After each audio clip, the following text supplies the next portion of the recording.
Welcome to genius IAS. हमारे पास बहुत सारे लोगों की क्वेरीज आई जब से हमने प्लेटफॉर्म शुरू किया, ऑनलाइन में भी और ऑफलाइन में भी। हमारे पास इतनी क्वेरीज आई कि एचसीएस की कोचिंग करनी है, एचसीएस के बारे में जानना है। लेकिन जब उनसे पूछा जाता है कि क्या एचसीएस के बारे में आप जानते हैं, तो उनकी नॉलेज कहीं ना कहीं इसमें कहीं ना कहीं हमें लैक दिखाई देती है। हमें कहीं ना कहीं पता लगा कि एचसीएस के बारे में पूरी जानकारी लोगों को नहीं है कि क्या ये एग्ज़ाम है, क्या क्या इसके क्राइटेरियाज हैं, क्या एलिजिबिलिटी कंडीशंस हैं। तो इतनी सारी जानकारी लोगों को सच सच में नहीं पता है और इसी कारण से कहीं ना कहीं लोग अंधेरे में अभी भी हैं। तो यही इस एग्ज़ाम के बारे में आपको पूरी जानकारी देने के लिए हम आपके लिए वीडियो लेके आए हैं। क्या क्या आता है इस एग्ज़ाम में, कहाँ कहाँ से पूछे जाते हैं क्वेश्चंस, क्या इसका सिलेबस है, कितनी एज चाहिए, कितने अटेम्प्ट्स होते हैं, तो उन सारे सवालों का जवाब आपको इस हमारी वीडियो में आज मिलने वाला है। तो हम शुरू करते हैं और जानते हैं इसके शुरुआत से कि एचसीएस होता क्या है, एचसीएस कराता कौन है। तो ये सारे हम देखेंगे। एचसीएस में हम किस पोस्ट पे लगते हैं, सारी चीजें हम देखेंगे। तो एचसीएस है क्या बेसिकली? तो एचसीएस को अगर हम देखें, एचसीएस एज सच एक एग्जाम है। एचसीएस क्या है? बेसिकली एक एग्जाम है। क्या होता है एचसीएस? हरियाणा सिविल सर्विसेज जिसे हम बोलते हैं, ये एक एग्जाम है, ये एक एग्जाम होता है। इसे कंडक्ट कौन कराता है? तो सबसे पहला क्वेश्चन हमारे सामने यही आ जाता है कि एचसीएस को कंडक्ट कौन कराएगा, इसे ये एग्जाम लेता कौन है। तो आपको इसके बारे में जानकारी होनी चाहिए। इसकी जो कंडक्टिंग बॉडी है वो है HPSC, Haryana public service commission. कौन कराएगा एग्जाम? तो हरियाणा पब्लिक सर्विस कमीशन।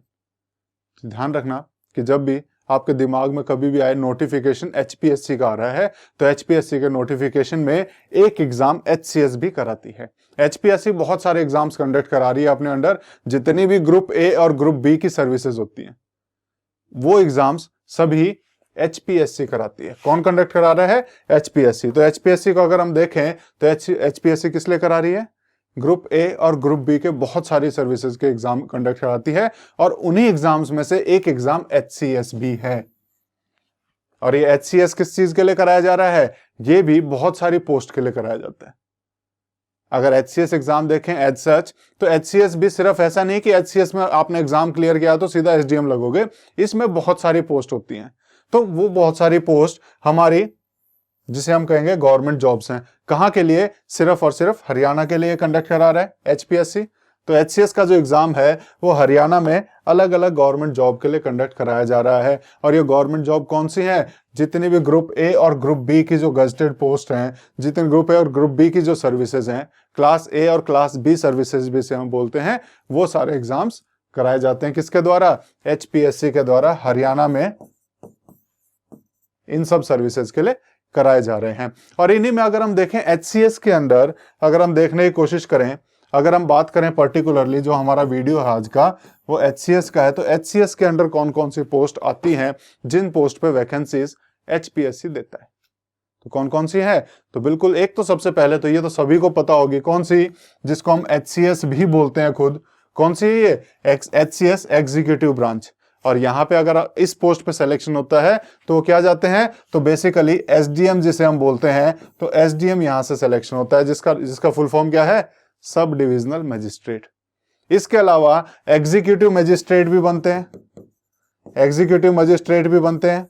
यहां से अगर हम देखें तो म्युनिसिपैलिटी कमिश्नर्स, जहां पे पोस्ट जो होती है, वो बेसिकली एग्जीक्यूटिव मजिस्ट्रेट जो होते हैं, वो सब वहां जा रहे हैं। तो ये हमारा एचसीएस का हो गया, जो बेसिकली इसकी ग्रुप ए पोस्ट है। बाकी अगर पोस्ट देखें तो कहीं ना कहीं वो हमें ग्रुप बी पोस्ट, इसका जो नोटिफिकेशन आया था, अगर आपने ध्यान से पढ़ा हो इस बार का नोटिफिकेशन, तो उसमें भी बहुत क्लियरली लिखा था कि ग्रुप ए में सिर्फ उन्होंने एचसीएस को रखा हुआ है, बाकी सबको ग्रुप बी सर्विसेज में वो काउंट करते हैं। तो ग्रुप ए में हमारी एचसीएस होगी, और ग्रुप बी में भी देख लेते हैं तो हमारा डीएसपी जो हमारा पुलिस में है, basically deputy superintendent of police. उसके बाद ईटीओ की वैकेंसीज इसमें आती हैं। ईटीओ क्या है? Excise and taxation officer. उसके बाद इसमें डीएफएससी की, जिसको हम बोलेंगे district food and supply controller, तो इसकी भी इसमें वैकेंसीज दिखाई देती हैं। और कौन सी वैकेंसीज दिखती हैं? ए क्लास तहसीलदार की दिखाई देगी, ARCS assistant registrar cooperative societies की दिखाई देगी।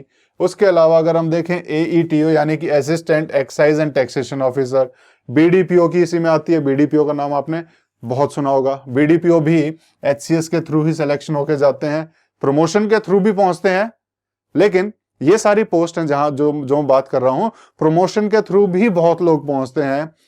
बहुत लोग तो नहीं कह सकते, 15% का जिसमें क्राइटेरिया होता है, बाकी सब अगर हम देखें तो एचसीएस यहां से एग्जाम कंडक्ट कराएगी और एचसीएस एग्जाम कंडक्ट करके ये लोग यहां पे डायरेक्टली इस पोस्ट पे जाते हैं। ठीक है, तो बीडीपी हो गया जिसको हम block development and panchayat officer बोलेंगे।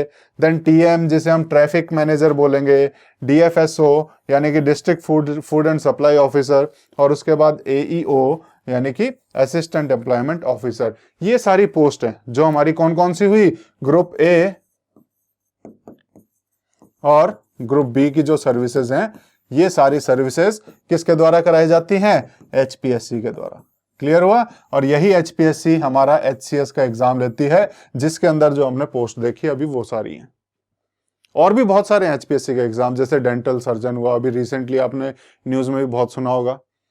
ठीक है, तो ये बहुत सारे एग्जाम्स जो ये कराती हैं। असिस्टेंट प्रोफेसर जितने हैं, जितने भी ग्रुप ए और ग्रुप बी की सर्विसेज हैं, तो मैक्सिमम हमारे एचपीएससी ही कंडक्ट कराती है। इतना आपको इसके बारे में पता होना चाहिए। और उसी में से कंडक्ट जो कराती है, उसी में से एक एग्जाम एचसीएस भी है, जिसके बारे में हम देख रहे हैं।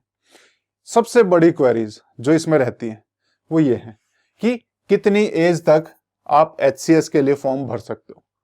एचसीएस का जब भी एग्जाम आता है तो कितनी एज तक आप इसका फॉर्म भर सकते हो, तो ध्यान रखना इसकी एज का क्राइटेरिया कितना है। जनरल कैटेगरी कैंडिडेट्स के लिए एज क्राइटेरिया है 42 ईयर्स। 42 ईयर्स तक वो इसका फॉर्म भर सकते हैं। इसके अलावा एक पोस्ट इसमें आपने अगर आप देखी हो, कौन सी, DSP deputy superintendent of police. इस पोस्ट के लिए इसका जो एज का क्राइटेरिया है वो है अप टू 27 ईयर्स। 27 साल तक ही आप डीएसपी की पोस्ट के लिए एलिजिबल हो। बाकी सभी पोस्ट के लिए आप 42 ईयर्स के लिए 42 ईयर्स तक एलिजिबल हो।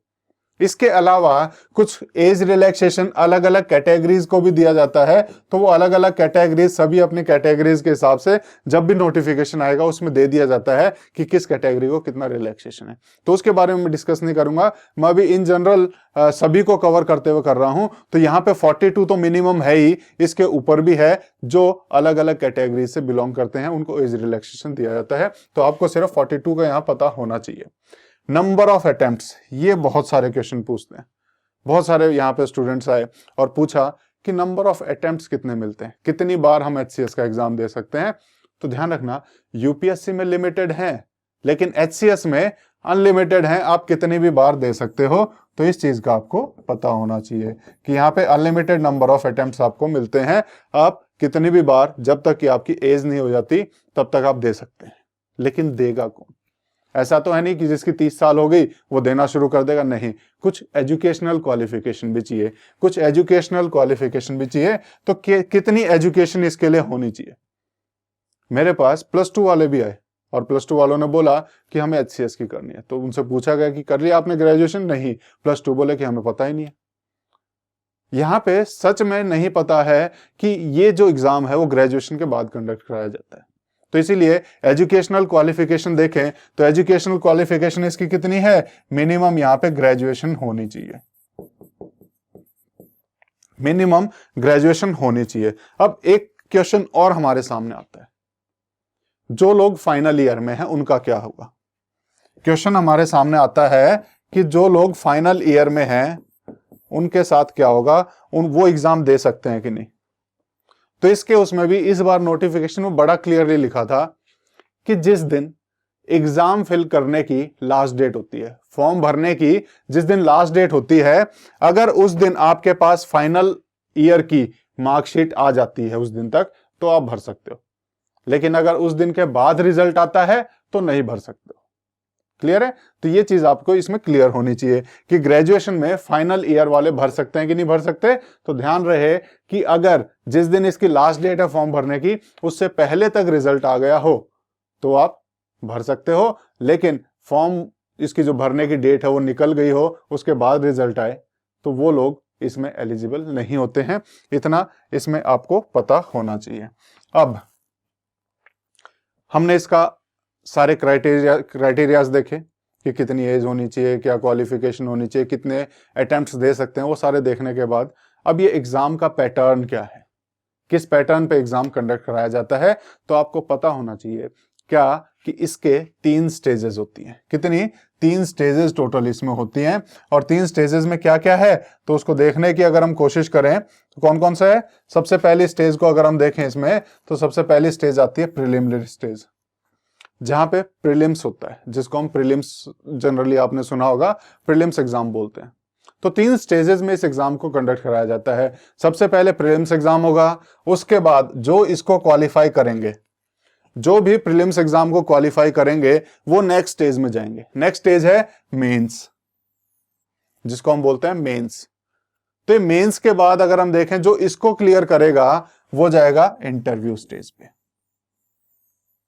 वो जाएगा इंटरव्यू स्टेज पे। क्लियर है? सबसे पहले प्रीलिम्स होगा, फिर मेंस होगा और फिर इंटरव्यू। अभी भी बहुत लोगों के दिमाग में डाउट होगा कि ये इंटरव्यू, प्रीलिम्स में क्या होगा, मेंस में क्या होगा, इंटरव्यू में क्या होगा।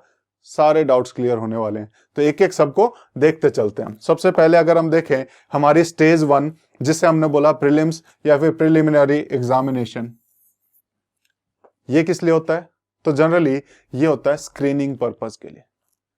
स्क्रीनिंग यानी कि लोग, जो बहुत सारी भीड़ इकट्ठा हो गया जिन्होंने फॉर्म भर दिया है, उनमें से सिर्फ उन लोगों को छांटने के लिए जो बहुत ही सीरियस हैं इस एग्जाम को लेके, जो बहुत ही अच्छे से तैयारी कर रहे हैं।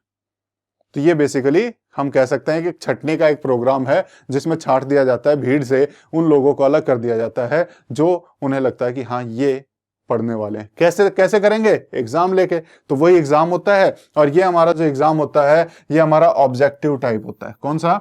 ऑब्जेक्टिव टाइप होता है, जिसे हम मल्टीपल चॉइसेस क्वेश्चंस जिसमें आते हैं।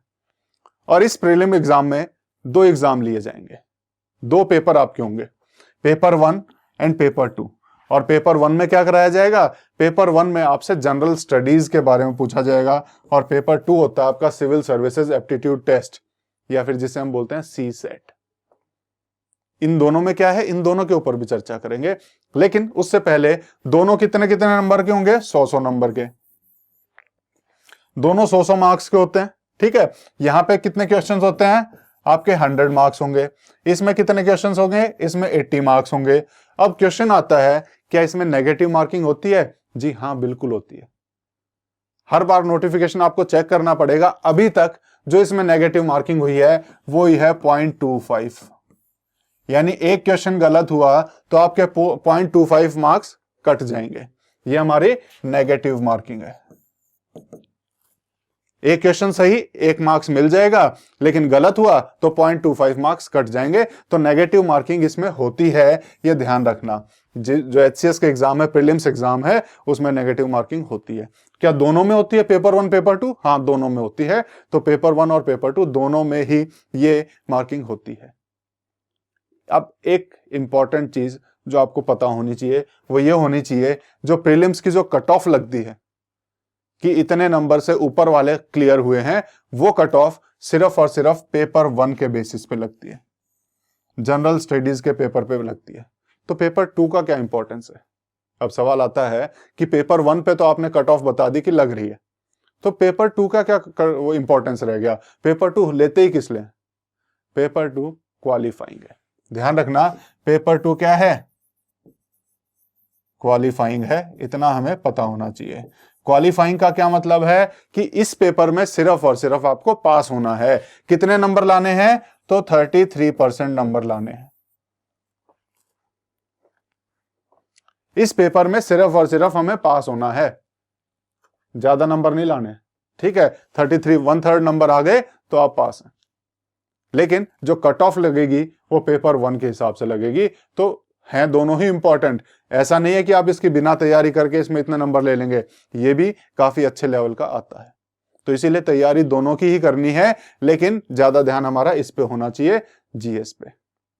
तैयारी दोनों की रहनी चाहिए, क्योंकि इसमें भी अगर पास नहीं हुए तो इसके तो नंबर काउंट ही नहीं होंगे, कोई फायदा ही नहीं है, आप तो पास कर ही नहीं पाएंगे। लेकिन इसमें पास हो गए, इसमें 33% से ऊपर ले लिए और उसमें आप कट ऑफ से ऊपर आ गए तो आप पास माने जाएंगे। क्लियर है? ये तो हमने की इन दोनों पेपर्स की बात। अब इन दोनों में आता क्या क्या है? मैंने बताया जनरल स्टडीज, तो जनरल स्टडीज में क्या क्या आएगा? मैंने बताया सी सेट, तो सी सेट में आएगा क्या क्या, तो वो देख लेते हैं कि इन एग्जाम्स में आता क्या क्या है। तो सबसे पहले शुरुआत करेंगे हमारे जनरल स्टडीज का। पेपर 1 जो हुआ था जनरल स्टडीज, उसकी बात करें, उसमें जितने भी हमारे जनरल स्टडीज के टॉपिक्स हैं, जैसे हिस्ट्री, ज्योग्राफी, पॉलिटी, इकोनॉमिक्स और करंट अफेयर्स, देन उसके बाद हरियाणा का, वो सारे आ जाते हैं। तो क्या क्या है, जो आपका जो नोटिफिकेशन आता है, मैंने वहीं से कटिंग ली हुई है, जो आपका जो वहां पे सिलेबस दिया हुआ है, जो आपके एचपीएससी की वेबसाइट पे है, वहीं की कटिंग ली हुई है। तो ये बेसिकली सबसे पहला इसमें जनरल साइंस, तो साइंस के बहुत जनरल जनरल चीजें पूछी जाती हैं। ठीक है, आपका 10th लेवल तक का साइंस का इसमें ज्यादातर आता है और यही इसमें एग्जाम में पूछा जाता है। तो साइंस की बहुत जनरल जनरल चीजें, बहुत बेसिक बेसिक चीजें पूछते हैं। उसके बाद करंट इवेंट्स, जो नेशनल करंट इवेंट्स मतलब करंट अफेयर्स जो हो गए नेशनल एंड इंटरनेशनल इंपॉर्टेंस के। उसके बाद history of India and Indian national movement, यानी कि मॉडर्न हिस्ट्री, हिस्ट्री पूरी प्लस मॉडर्न हिस्ट्री को स्पेसिफिक कर दिया कि इसमें से तो बहुत ज्यादा ध्यान देना है। उसके बाद India and world geography, geography का आ गया। नेक्स्ट कल्चर, पॉलिटी, इकोनॉमी, तीनों सब्जेक्ट आ गए। प्लस ये ध्यान रखना, यहां पे जो दिया हुआ है ना जनरल मेंटल एबिलिटी, ये एचपीएससी की कॉपी पेस्ट की आदत है, ये अब इसमें नहीं है। इन्होंने बेशक से दिया हुआ सिलेबस में, लेकिन ये जनरल मेंटल एबिलिटी अभी सी सेट में कराया जाता है, यानी कि पेपर 2 में कंडक्ट कराया जाता है। तो ये पेपर 1 में इन्होंने कॉपी पेस्ट में लिखा रह गया है इनसे गलती से, तो इसको माइंड मत करना। तो यहाँ पे आप नोटिफिकेशन अगली बार भी देखो तो हो सकता है कि कॉपी पेस्ट में वो फिर से लिख दें, या हो सकता है कि उनमें से कोई मेरा वीडियो देख ले और इसको काट दे। ठीक है, तो ध्यान रखना, ये जनरल मेंटल एबिलिटी यहाँ पे नहीं है। क्लियर है? आगे देखें तो यहाँ पे हरियाणा के स्पेसिफिक भी कुछ चीजें पूछी जाती है। हरियाणा की इकोनॉमी, हरियाणा के लोगों के बारे में, हरियाणा का सोशल, इकोनॉमिक और कल्चरल इंस्टीट्यूशंस कौन कौन से हैं, यहाँ की लैंग्वेजेस कौन कौन सी हैं, यानी बेसिक नॉलेज ऑफ हरियाणा आपको होनी चाहिए। यहाँ पे ये भी पूछा जाता है। तो प्रीलिम्स में हमारे जनरल स्टडीज में ये सारे टॉपिक्स आते हैं। अब उसके बाद पेपर 2 अगर हम प्रीलिम्स का देखें, जिसको मैंने सी सेट बोला था, जिसको मैंने क्वालिफाइंग बोला था, जिसको मैंने क्वालिफाइंग बोला था, तो उसके अंदर क्या क्या चीजें आती हैं, तो कुछ नहीं है, इंग्लिश, रीजनिंग, मैथ, जो जनरल से सब्जेक्ट होते हैं। तो कॉम्प्रिहेंशन आ गया, रीडिंग कॉम्प्रिहेंशन, पैराग्राफ दे देंगे और उसके नीचे दे देंगे क्वेश्चन आंसर्स, तो उसमें से छाट के लिखने हैं। Interpersonal skills including communication skills पूछा जाएगा। देन उसके बाद आपके रीजनिंग आ जाएगी, लॉजिकल रीजनिंग और analytical ability, plus decision making, problem solving पूछा जाएगा, प्लस जनरल मेंटल एबिलिटी पूछा जाएगा, और उसके अलावा बेसिक न्यूमरेसी पूछी जाती है। 10th लेवल तक के जो बेसिक मैथ होता है वो पूछा जाता है। कितने 80 क्वेश्चंस आते हैं, 100 मार्क्स का होता है। नेगेटिव कितना है, 0.25 मार्क्स कोई भी गलत होने पे, और ये सिर्फ क्वालिफाइंग है। क्लियर है? कट ऑफ पेपर 1 पे समझ में आया? ये है स्टेज 1 की बात। तो स्टेज 1 जो क्लियर करेगा, यानी पेपर 1 के हिसाब से जो कट ऑफ के ऊपर रहेगा और पेपर 2 को पास कर जाएगा, तो वो क्या जाएगा, अगली स्टेज पे जाएगा। तो अगली स्टेज में क्या होगा, अगली स्टेज में क्या होगा, अगली स्टेज को स्टेज 2 जिसमें मैंने बोला, तो स्टेज 2 क्या है, मेन रिटन एग्जामिनेशन। वो क्या था, ऑब्जेक्टिव, ये आ गया सब्जेक्टिव। वहां पे मल्टीपल चॉइस क्वेश्चंस होते थे, 1 2 3 4, उस पर टिक लगाना होता था। लेकिन यहाँ पे आपको लिखना पड़ेगा, जैसा अभी तक कॉलेजेस में आप लिखते आए हैं, स्कूल्स में आप लिखते आए हैं, यहाँ पे लिखना पड़ेगा आंसर्स। तो ये रिटन एग्जामिनेशन है। तो ये इसमें कितने होंगे, टोटल आपको 4 पेपर इसमें दिखाई देंगे। कितने, 4 पेपर आपको इसमें दिखाई देते हैं। कौन कौन सा, सबसे पहले आपको इंग्लिश दिखाई देगा, फिर हिंदी दिखाई देगा। ये दोनों आपके 100 और 100 मार्क्स के होते हैं। इंग्लिश और हिंदी दोनों 100-100 नंबर के होंगे। उसके अलावा बाकी जो 2 पेपर बच गए, एक तो जनरल स्टडीज पेपर 3 जिसे हमने बोला, और पेपर 4 आपका कोई भी एक ऑप्शनल सब्जेक्ट। ये दोनों 200-200 नंबर के होंगे। तो टोटल अगर हम देखें तो टोटल 600 नंबर का मेन रिटन एग्जामिनेशन होता है, मेंस होता है। तो इसकी भी बहुत अच्छे से तैयारी होनी चाहिए, लिखने की बहुत अच्छे से प्रैक्टिस होनी चाहिए, क्योंकि 3 घंटे का टाइम मिलेगा, उसमें इतने सारे क्वेश्चंस पूछे जाते हैं। आपको अगर अच्छे से लिखने की प्रैक्टिस नहीं है तो आप पूरा नहीं कर पाएंगे, अच्छे से वहां पे लिख ही नहीं पाएंगे। तो यहाँ पे लिखने की प्रैक्टिस बहुत अच्छे तरीके से होनी चाहिए। क्लियर है? अब आगे चलते हैं और इसी को भी एक एक करके देख लेते हैं कि क्या क्या आता है। इसमें हमने चार सब्जेक्ट देखे। पहला इंग्लिश देखा, तो इंग्लिश के अंदर अगर हम देखें तो क्या है, इंग्लिश के अंदर ये 5 टॉपिक आते हैं। कौन कौन से 5 टॉपिक? सबसे पहले प्रेसी राइटिंग। प्रेसी राइटिंग क्या होता है कि एक बड़ा पैराग्राफ दे दिया, उसको छोटा करके लिखना है, मीनिंग सेम रहना चाहिए। बड़ा पैराग्राफ है, उसको छोटा करके लिखना है, मीनिंग सेम रहना चाहिए। टोटल अगर 100 वर्ड का पैराग्राफ है तो 1/3 वर्ड्स में हमें लिखना होता है, अराउंड 33 वर्ड में हमें वो लिखना पड़ेगा, लेकिन मीनिंग चेंज ना हो, पूरा जो उसमें लिखा है वो मीनिंग आ गया हो। ठीक है, तो ये प्रेसी राइटिंग हो गई। Then comprehension of given passages, comprehension यहां भी है। उसके अलावा एक एसे भी यहां पे लिखा जाता है, एसे लिखने के लिए भी देते हैं। Plus usages and vocab, vocab भी पूछते हैं, मीनिंग, वर्ड मीनिंग भी पूछेंगे। प्लस बेसिक ग्रामर भी पूछे जाते हैं। ठीक है, प्लस बेसिक ग्रामर, जो जनरल ग्रामर और उसकी कंपोजिशन, ये भी पूछा जाएगा। तो ये हमारा इंग्लिश के अंदर आ गया। तो इंग्लिश के अंदर ये 5 चीजें पूछी जाती हैं। प्लस अगर हिंदी देखें, ये कितने नंबर का था? 100 मार्क्स का है हमारा था पेपर 1। अब उसके बाद पेपर 2 को अगर हम देखें, जिसको हमने हिंदी ऐसे बोला, ये भी 100 नंबर का ही है। और इसके अंदर क्या है? वही 5 चीजें हैं जो पीछे थी। सबसे पहला तो इसमें बोला गया कि कोई भी ये इंग्लिश में हमें एक पैराग्राफ लिख के देंगे, उसको हमें हिंदी में कन्वर्ट करना है। इंग्लिश के पैराग्राफ को हिंदी में कन्वर्ट करना है। दूसरा, इन्होंने बोला कि यहाँ पे लेटर और प्रेसी राइटिंग आएगी, या तो लेटर राइटिंग दे देंगे या फिर प्रेसी राइटिंग। प्रेसी राइटिंग क्या था? अभी थोड़ी देर पहले बताया, बड़ा पैराग्राफ है, छोटा करके लिखना है। ठीक है, फिर उसके बाद explanation of Hindi passage. Explanation of Hindi passage ये क्या है? तो बेसिकली कोई भी आपको प्रोज या पोएट्री, जिसको हम स्कूल में गद्य या फिर पद बोलते हुए आए थे, यानी कि कोई भी पैराग्राफ या फिर पोयम आपको लिख के दे देंगे, उसके बारे में एक्सप्लेन करके आपको लिखना पड़ेगा। तो उसी को हिंदी में आपको दिया होगा पैराग्राफ, उसी को आपको एक्सप्लेन करके लिखना है हिंदी में ही। ठीक है, अगला देखें तो कंपोजिशंस में हमें मुहावरे या फिर वाक्य को शुद्ध करके लिखना, शब्दों को शुद्ध करके लिखना, करेक्ट वर्ड जिसे हम बोलते हैं, तो वो सारे आ जाएंगे। देन उसके बाद अगर हम देखें तो इसमें इनके वर्ड मीनिंग भी पूछे जाते हैं कि इस वर्ड का क्या मीनिंग है, उसको सेंटेंस में आप अरेंज करके बताइए ताकि उसका अर्थ हमें पता लगे। तो वर्ड्स को सेंटेंस में यूज करना भी आता है। और उसके बाद इसके अंदर ऐसे भी आता है, ऐसे भी आपको लिखना है। इंग्लिश में भी ऐसे है और हिंदी में भी आपको एक निबंध ऐसे लिखना पड़ेगा। ठीक है, उसके बाद आगे चलें, जिसको हमने बोला जनरल स्टडीज। तो जनरल स्टडीज पेपर 3 कितने नंबर का था? 200 नंबर का था। इसके अंदर क्या होता है? वही बेसिक से सब्जेक्ट जो हमारे हमेशा से रहे हैं। क्या क्या? History, geography, polity, economics, society, environment science, science and technology, और हमारे जितने करंट इश्यूज चल रहे हैं।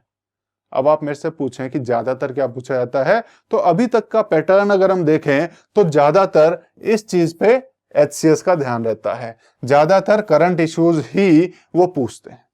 मेंस में, जनरल स्टडीज में ज्यादातर देखा गया है कि करंट इश्यूज पे उनका ध्यान रहता है। 70 to 80% वो करंट इश्यूज से ही क्वेश्चन उठा के पूछते हैं, बाकी से बहुत कम पूछा जाता है। ठीक है, इतनी चीजें हमें इसके बारे में पता होनी चाहिए। अब चौथा पेपर एक रह गया, जिसे हमने बोला ऑप्शनल। ये भी 200 नंबर का होता है। टोटल आपको 29 सब्जेक्ट की एक लिस्ट दे देंगे और बोलेंगे इनमें से कोई भी एक सब्जेक्ट चूज कर लो। जरूरी नहीं है कि वो आपके ग्रेजुएशन में हो ना हो, कोई फर्क नहीं पड़ता। आप अपनी पसंद का कोई भी एक सब्जेक्ट चूज कर सकते हो, जो भी इन्होंने 29 सब्जेक्ट की एक लिस्ट दी है। इन 29 सब्जेक्ट में से कोई भी एक सब्जेक्ट चूज करना है, लेकिन उस सब्जेक्ट के बारे में आपको अच्छी खासी नॉलेज होनी चाहिए। ग्रेजुएशन से थोड़ा सा ज्यादा लेवल का पूछते हैं और पोस्ट ग्रेजुएशन लेवल को टच करते हुए पूछते हैं। ठीक है, तो ध्यान रखना कि जिस सब्जेक्ट को आप चूज करो, वो सब्जेक्ट के बारे में आपको बहुत अच्छी खासी नॉलेज होनी चाहिए, तभी उस ऑप्शनल सब्जेक्ट को आप चूज करें। ठीक है, अब कैसे चूज करना है? पुराने पेपर उठाइए और उसके हिसाब से आपको देखना पड़ेगा कि आपको कौन से क्वेश्चन समझ में आ रहे हैं, कौन से आप लिख पाएंगे। उसी सब्जेक्ट के ऊपर बहुत अच्छी तैयारी आपकी होनी चाहिए, बहुत अच्छी पकड़ होनी चाहिए। उसी सब्जेक्ट को आप ऑप्शनल सब्जेक्ट ले सकते हो। अभी तक लोगों के मन में बहुत डाउट है कि इसमें एक ऑप्शनल पूछा जाता है कि 2। पीछे तक 2 पूछे जाते थे, लेकिन अभी इसमें सिर्फ और सिर्फ एक ऑप्शनल है, एक ही ऑप्शनल लेना है, एक ही सब्जेक्ट लेना है और उसी की जम की तैयारी करनी है। ठीक है, तो ये सारे हमारे इसके एग्जाम्स, इसमें अगर हम देखें तो इसमें सारी चीजें, इतने सारे सब्जेक्ट होते हैं। तो 4 लेवल हमने देखे, बेसिकली 4 हमने सब्जेक्ट देखे, पेपर 1, 2, 3, 4, इंग्लिश में, हिंदी में, दोनों के हो गए, प्लस जीएस का, जीएस में हमने सारे सब्जेक्ट ले लिए और उसके बाद एक ऑप्शनल जिसमें हमें अच्छी नॉलेज होनी चाहिए। ठीक है, तो ये सारी चीजें होने के बाद जो इस स्टेज को क्लियर करेगा, जो स्टेज 2 को क्लियर करेगा, उसका स्टेज 3 में पहुंचना होगा। और स्टेज 3 क्या है? स्टेज 3 कुछ नहीं है, आपके इंटरव्यू वाली स्टेज है, जहां पे इंटरव्यू का स्टेज आती है। वहां पे आपको एचपीएससी अपने ऑफिस में इंटरव्यू के लिए बुलाते हैं। पर्सनैलिटी टेस्ट जिसको इन्होंने बोला है, या फिर वाइवा ओसिस जिसको बोलते हैं, तो बेसिकली अपने ऑफिस में ये इंटरव्यू के लिए आपको बुलाएंगे और आपका पर्सनैलिटी जज करते हैं। क्योंकि नॉलेज तो वो चेक कर चुके हैं मेंस में, अब यहाँ पे आपकी पर्सनैलिटी जज की जाती है। आपको किसी भी सिचुएशन में किस तरह से बिहेव करते हो, क्योंकि वहां पे जब क्वेश्चंस पूछे जाएंगे तो उस सिचुएशन में आपके किस तरह से बिहेवियर है, वो सारी चीजें, बहुत सारी चीजें जज यहाँ पे करेंगे। और उसके बाद ये सारे नंबर्स मिलके इन सबको मिला दिया जाता है। आपका जो इंटरव्यू होता है वो 75 मार्क्स का होगा। कितने मार्क्स का? 75 मार्क्स का। तो इन सबको मिला के अगर हम देखें टोटल किस किस नंबर के बेसिस पे सिलेक्शन होता है, क्वेश्चन आता है कि जो फाइनल लिस्ट लगेगी वो किस नंबर के हिसाब से लगेगी, किसको एसडीएम बनाया जाएगा, यानी कि एचसीएस एग्जीक्यूटिव ब्रांच किसको मिलेगी, डीएसपी किसे मिलेगी, बीडीपीओ कौन बनेगा। तो बेसिकली ये सारी किस हिसाब से होंगी? तो उनकी रैंकिंग के हिसाब से, कट ऑफ के हिसाब से। तो डिसाइड कैसे होगी? तो बेसिकली स्टेज 1 का काउंटिंग नहीं होगी यहाँ पे। स्टेज 1 सिर्फ और सिर्फ काट छाट करने के लिए था, सीरियस कैंडिडेट्स को अंदर लेने के लिए था कि वो मेंस के लिए जाएंगे, बाकी सब बाहर रहो। तो उसकी यहाँ पे कोई काउंटिंग नहीं होती है फाइनल लिस्ट में, वो सिर्फ और सिर्फ मेंस के लिए क्वालिफाई करने के लिए होता है। क्लियर है? तो यहाँ पे किसकी होगी? स्टेज 2, जिसमें 4 पेपर थे, हिंदी, इंग्लिश, जीएस और ऑप्शनल, उसके नंबर्स प्लस इंटरव्यू के नंबर, यानी कि स्टेज 3 के नंबर, इंटरव्यू के नंबर, ये सारे जुड़ते हैं। 600 नंबर का तो ये था और 75 नंबर का ये था, 75 का ये था। तो टोटल मार्क्स हो गए 675। इस 675 में से आपके कितने आते हैं, इस बेसिस पे इसका सिलेक्शन होता है। क्लियर है? तो यहां पे इसके बारे में ये सारी जानकारियां हमने दी कि क्या होता है, कैसे एग्जाम होता है, कैसे कैसे कंडक्ट कराते हैं, क्या क्या प्रोसीजर है, तो वो सारी चीजें आपको मिली होंगी। अब बात करते हैं तैयारी की। तैयारी कैसे करें? तो तैयारी कैसे करें, इसके लिए भी हम एक वीडियो लेके आएंगे आपके लिए कि इसकी तैयारी कैसे करें, कौन कौन सी बुक हमें पढ़नी है वो भी हम पढ़ाएंगे, वो भी हम आपको बताएंगे कौन सी करनी। ठीक है? और आपको ज्यादा जानकारी लेनी है, हम इसी से रिलेटेड, हमारे एचसीएस से रिलेटेड, यूपीएससी से related, current affairs plus static, सबको एक कंबाइंड स्ट्रेटेजी के साथ जोड़ के हम अपने चैनल पे बहुत अच्छे अच्छे वीडियोस आपके लिए डाल रहे हैं, तो आप उन्हें भी देख सकते हैं।